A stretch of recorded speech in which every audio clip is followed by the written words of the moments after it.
My sister stole my fiancé, so I ended their wedding in front of everyone. My sister was the person I trusted most in the world. We told each other everything, secrets, crushes, dreams. So when I got engaged to Daniel, she was the first person I called. She screamed louder than I did. At the time, I thought it was happiness. Now I know better. Wedding planning became our entire life. She helped me pick decorations, taste cakes, choose invitations. She even joked, "If you don't marry him, I will." I laughed. I should have listened. A few months before the wedding, Daniel started acting strange. Late replies, canceled dates, always busy.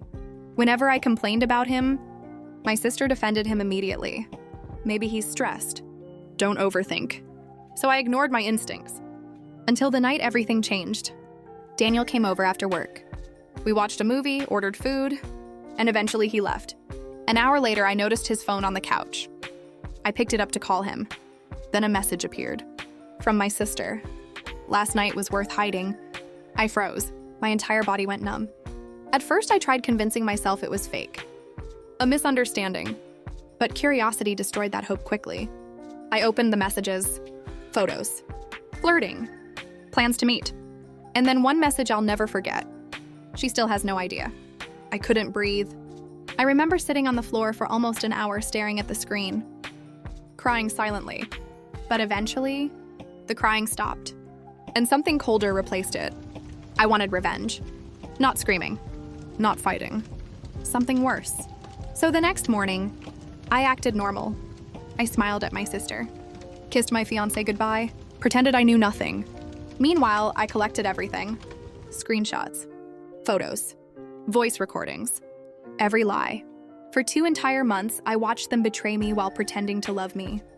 And honestly, that was the hardest part. Then the wedding day arrived.